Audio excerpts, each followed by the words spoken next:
क्योंकि खबर भारत पर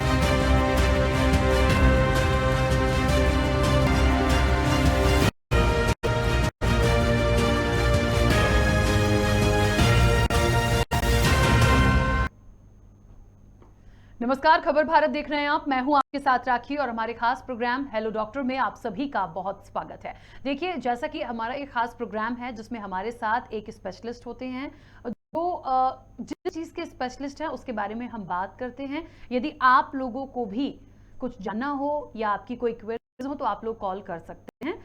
सबसे बड़ी बात यह है कि आज हमारे साथ जो गेस्ट हैं, मैं सबसे पहले आपका परिचय करवा देती हूं। डॉक्टर राहुल पटेल हमारे साथ हैं, जो कि गैस्ट्रो सर्जन भी हैं, सर्जन हैं, बड़े लैप्रोस्कोपी भी वो करते हैं। बहुत स्वागत राहुल जी, सबसे पहले तो जुड़ने के लिए हमारे खास कार्यक्रम में। मुझे लगता है बहुत सारे हमारे ऐसे दर्शक हैं और बहुत सारे लोग ऐसे भी होंगे जो बहुत ज़्यादा इन चीज़ों के बारे में नहीं जानते, या इस तरह की डिसीज से यदि कोई होगा या जूझ रहा होगा तो उनको बहुत ज़्यादा ज़रूरत पड़ती है कि वो इस स्टेज तक पहुंचते होंगे। तो मुझे लगता है सबसे पहले तो हम अपने दर्शकों को वो जानना ही चाहेंगे कि पेट की सर्जरी, जैसा कि गैस्ट्रो सर्जन हैं आप, तो लैप्रोस्कोपी में किस तरह की सर्जरी होती है, किन किन चीज़ों का ध्यान रखना पड़ता है और किस वजह से ये सारी नौबत आती है?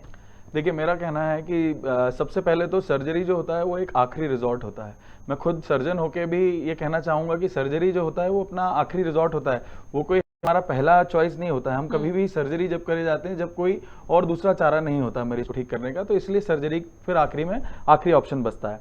अब सर्जरी में एक होती है कन्वेंशनल सर्जरी, जो कि पहले से हो ही जाती है, जिसको हम ओपन सर्जरी कहते हैं। उसमें बड़ा चीरा लगा के खोल के ऑपरेशन करा जाता है। एक जो अभी काफी समय से है, बट एक उसका आप कह लीजिए एक और बेहतर फॉर्म है जिसको हम कहते हैं लैप्रोस्कोपिक सर्जरी, जिसमें जो और सोफिस्टिकेटेड है ओपन सर्जरी से, जिसमें कि चीरा बड़ा नहीं आता, साथ साथ इसमें हॉस्पिटल में जल्दी रिकवरी हो जाती है पेशेंट की और उसे ज़्यादा समय हॉस्पिटल में नहीं बिताना पड़ता, कॉम्प्लिकेशन रेट्स कम है और एस्थेटिकली मतलब पेशेंट को जो है चीरे का निशान नहीं आएगा, कम दिखेगा और उसके रिजल्ट भी काफ़ी बेहतर हैं ओपन सर्जरी से।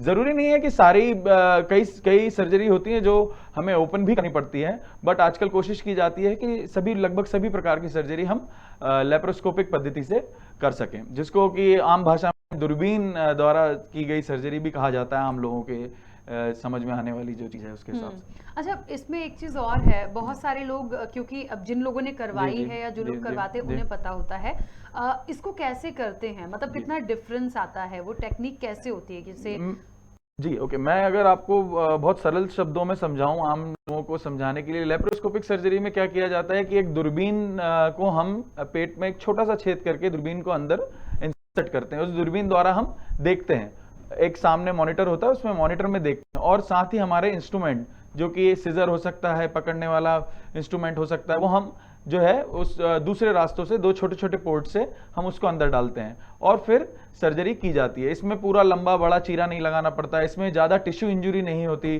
ज़्यादा घाव, जिसको कहते हैं कि घाव ज़्यादा नहीं होता, स्ट्रेस नहीं पड़ता है बॉडी में।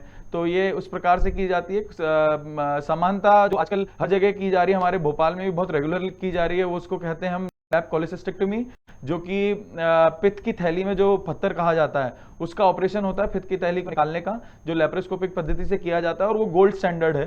वो उसके काफ़ी फायदे हैं ओपन से, और आजकल ज़्यादातर सर्जन उसको लैप्रोस्कोपिक ही किया जाता है। और दूसरा है, हमारे यहाँ रेगुलरली हो रहे हैं वेंट्रल हर्नियाज, जिसमें जो हर जगह लगभग सभी हॉस्पिटल्स में किए जाते हैं जहाँ पर लैप्रोस्कोपिक सुविधाएं उपलब्ध हैं। Inguinal hernias and laparoscopic cholecystectomy के अलावा लैप्रोस्कोपिक अपेंडिसेक्टोमी भी काफ़ी कॉमन है आजकल, जहाँ पे लैप्रोस्कोपिक सुविधाएं अवेलेबल हैं।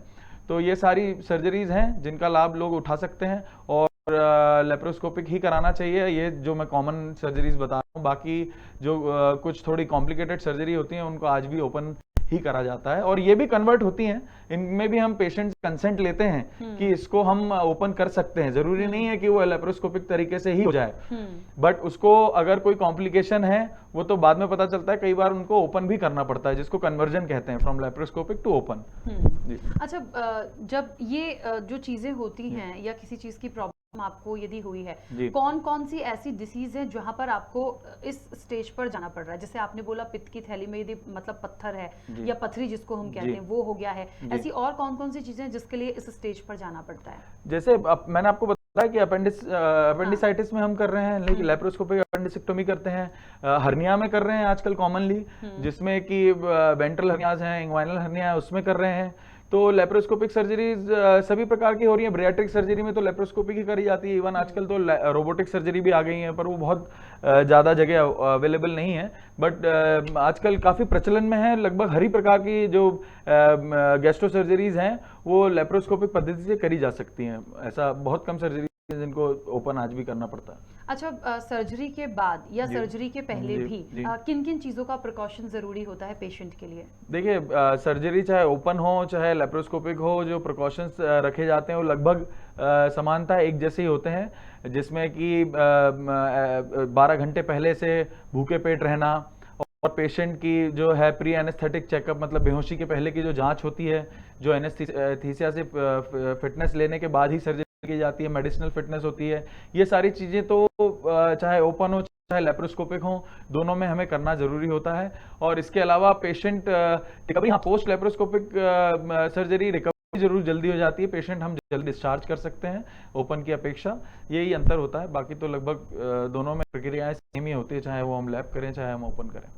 अच्छा, कुछ खाने पीने की चीज़ों का भी परहेज होता है इस टाइम पे अमूमन, क्योंकि होता है यदि आपको स्टिचेस हैं, जैसा कि आप में बहुत ज़्यादा नहीं होता, बट यदि किसी का ऑपरेशन हो रहा है, हार्निया का है जी। या पित्त की थैली से आपने यदि पथरी निकाली जी। है, तो क्या उनको उस टाइम पे कोई चीज़ें देते हैं ऐसे? जी। जी। बेसिकली कोई भी अगर हम पेट की सर्जरी करते हैं तो उसमें ऐसा हम लोग कोशिश करते हैं कि पेशेंट को जो है एकदम शुरुआत में हैवी डाइट में ना जाए, एटलीस्ट जब तक उसके पेशेंट के बाउल साउंड जो वापस आते हैं और मोशन पेशेंट करने लगता है, उसके बाद ही हम कोशिश करते हैं कि उसको खाना शुरू करें।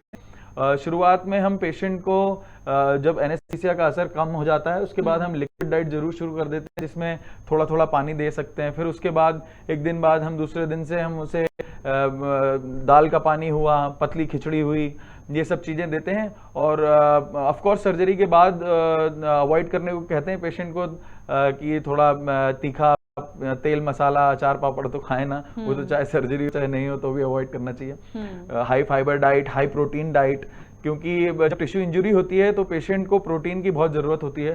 प्रोटीन ही जो होता है जो पेशेंट को सर्जरी के बाद रिकवरी करने में सबसे ज़्यादा कारगर साबित होता है। तो high protein diet of course post surgery patient को हाई प्रोटीन डाइट पे ही जाना चाहिए।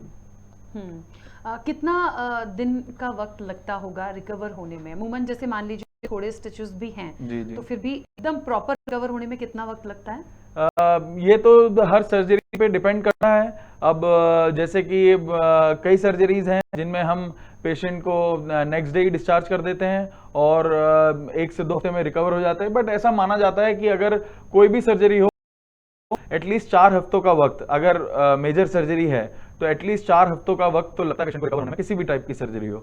4 हफ्तों का वक्त तो पेशेंट को देना चाहिए, क्योंकि कंप्लीट रिकवरी जो इंटरनल इतना टिश्यू ट्रॉमा होता है, इंजरी होती है, उसको रिकवर करने में 4 हफ्ते लगभग 1 महीना तो लग ही जाता है। हाँ, हालांकि पेशेंट हॉस्पिटल डिस्चार्ज हो जाता है जल्दी, लेकिन उसके बाद भी उसे थोड़ी सावधानियां रखनी पड़ती है, स्पेशली एब्डोमिनल सर्जरी में।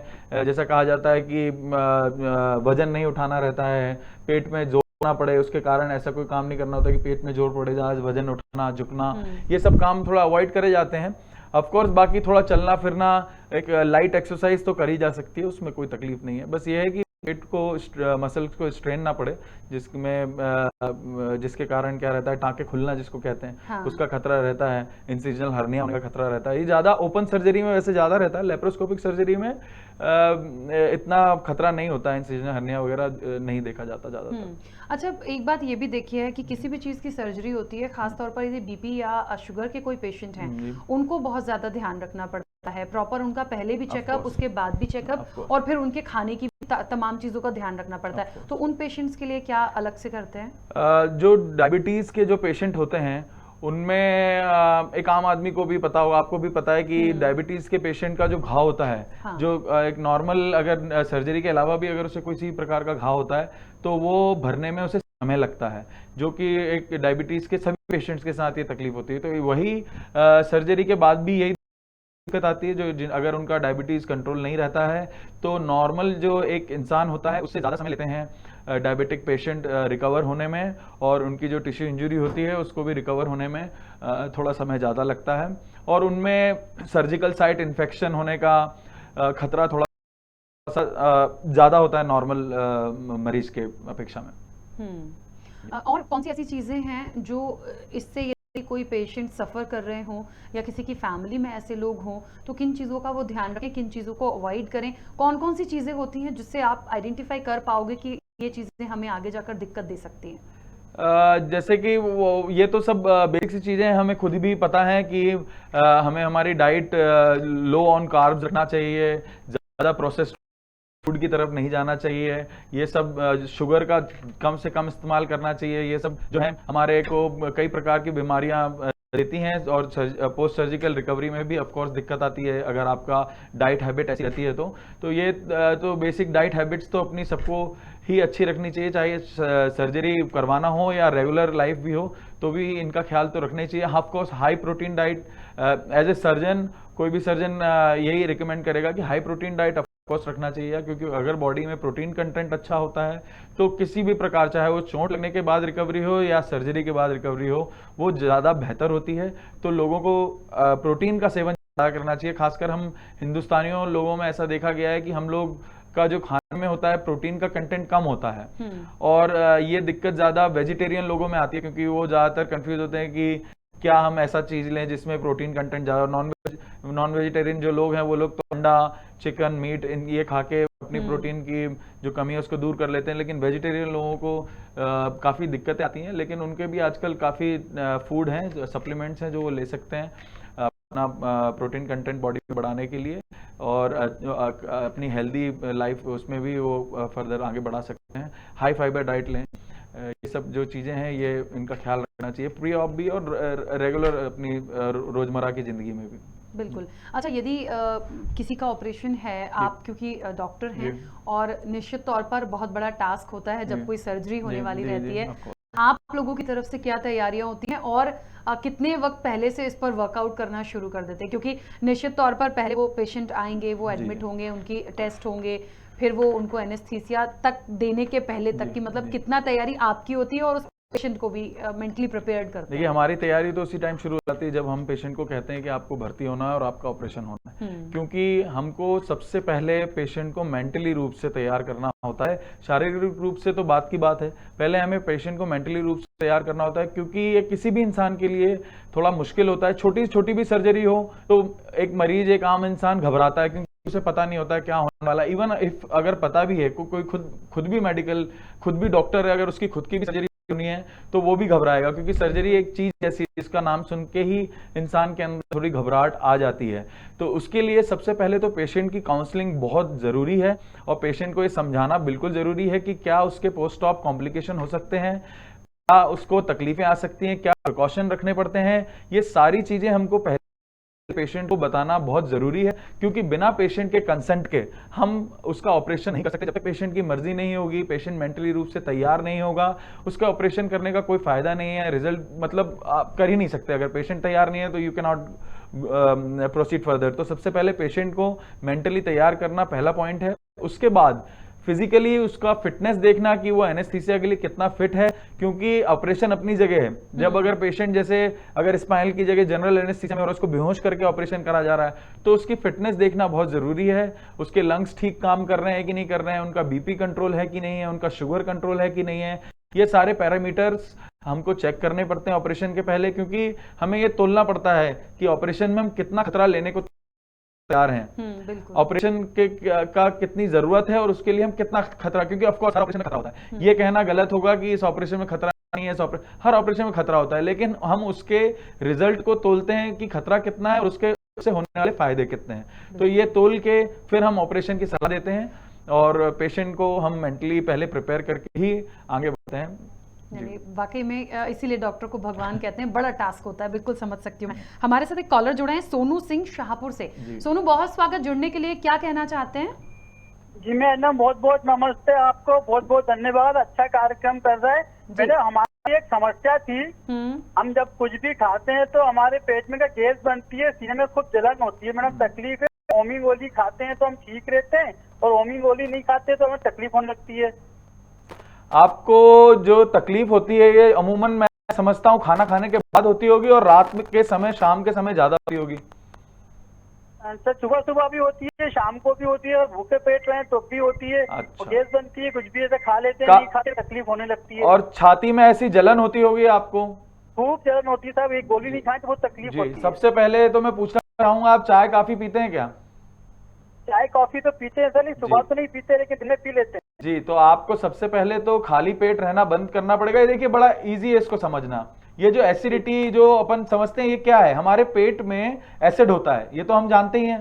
तो जब हम खाली पेट होते हैं तो वो एसिड हमें, कई बार आपको फील होता होगा कि आपके मुंह की तरफ खाना आ रहा है या कुछ कड़वा तेज आपका पेट से मुंह की तरफ आ रहा है और आपको काफी जलन होती होगी, जो आप बता रहे हैं। जी जी, ये इसीलिए होता है कि वो एसिड वापस ऊपर, जिसको हम जीआरडी भी कहते हैं, जीआरडी डिजीज होती है।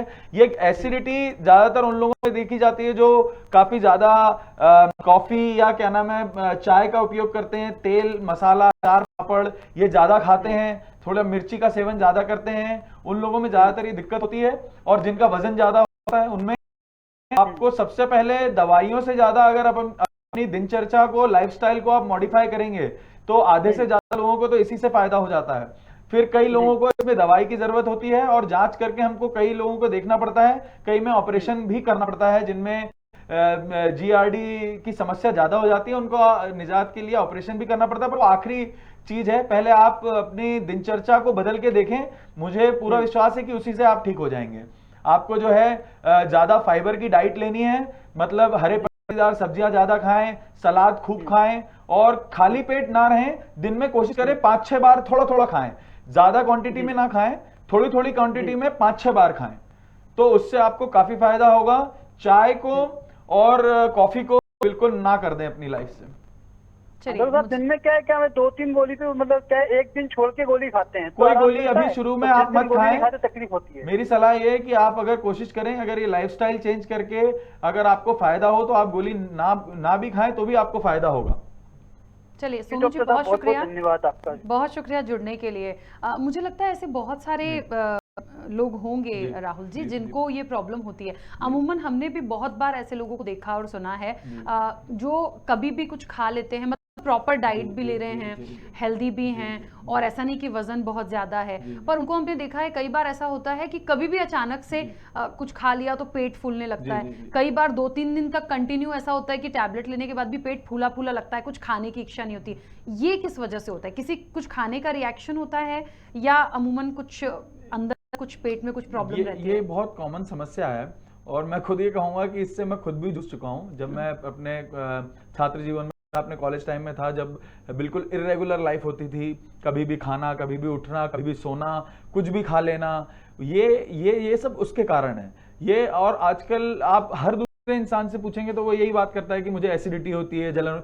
ये बहुत कॉमन बीमारी है, ये लाइफस्टाइल रिलेटेड है। इसके लिए सबसे पहले लोगों को अपना दैनिक जीवन चेंज करना पड़ेगा, खान पान में बदलाव लाना पड़ेगा। जैसा कि मैंने कहा कि सिर्फ डायबिटीज लोगों को लिए फायदेमंद नहीं होती है, जो कहते हैं अपन की 6 मील्स अ डे। हर इंसान को कोशिश करना चाहिए कि दिन में कम से कम 5-6 बार खाना खाए, थोड़ा थोड़ा खाए, तो उससे काफी फायदा रहता है। ज्यादा क्वांटिटी में एक साथ इकट्ठा ना खाएं। और ऑफ कोर्स जैसा मैं बार बार कहता हूं कि ऑयली फूड, तेल मसाला अचार पापड़ से दूर रहें। कैफीन जिन चीजों में है, कॉफी चाय, उनको छोड़ें। और यंगस्टर्स जो आजकल एनर्जी ड्रिंक आती है, रेड बुल वगैरह, ये तो काफी देशों में बैन भी है क्योंकि इनमें काफी ज्यादा मात्रा में कैफीन होता है। एंड इतने मात्रा में कैफीन ना सिर्फ एसिडिटी, अदरवाइज दूसरी भी बहुत सारी समस्याएं पैदा करता है। अच्छा, एक बात और है, अमूमन हमने देखा है कभी हमको हरारत लग रही हो या बॉडी पेन हो रहा, हम पैरासिटामोल ले लेते हैं।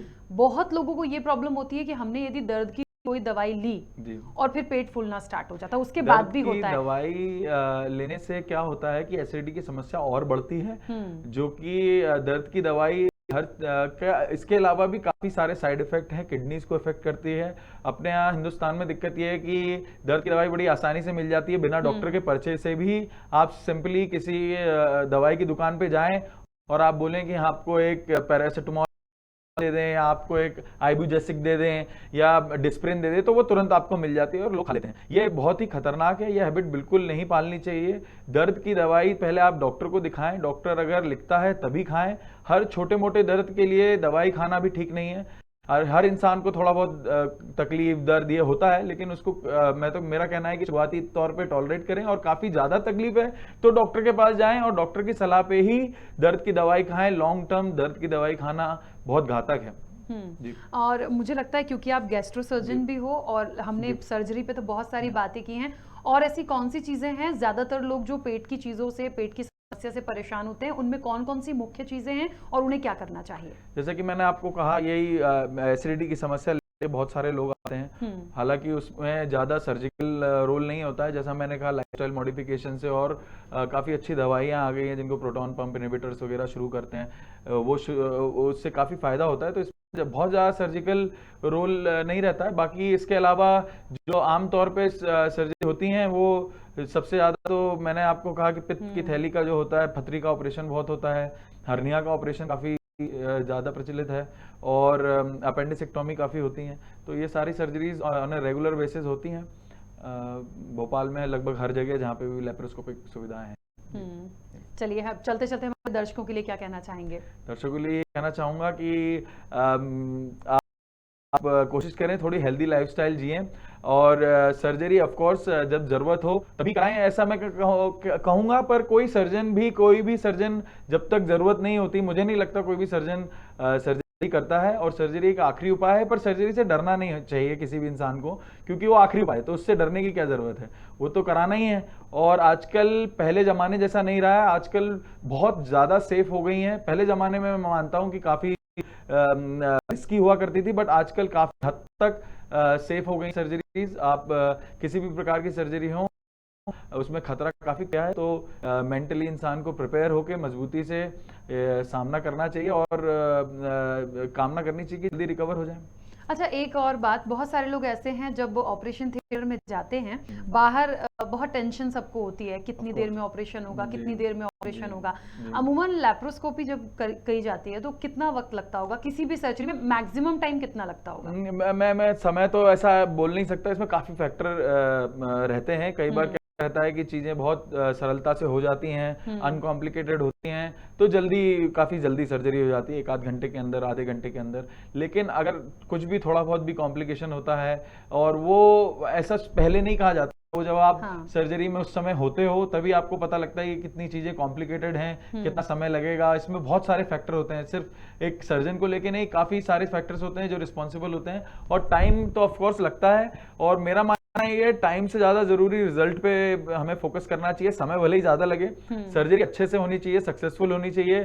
तो ये कहना कि टाइम ना तो सर्जन को ध्यान देना चाहिए, मेरा कहना है, ना रिश्तेदारों को, पेशेंट के रिश्तेदारों को ध्यान देना चाहिए, क्योंकि जितना भी समय लगे सर्जरी अच्छी होनी चाहिए। क्योंकि आजकल ये कंपटीशन होने लग गया है कि जल्दी सर्जरी करें ताकि दूसरा जगह अपॉइंटमेंट है, या फिर जल्दी करने का रहता है कि हमने इतनी जल्दी सर्जरी।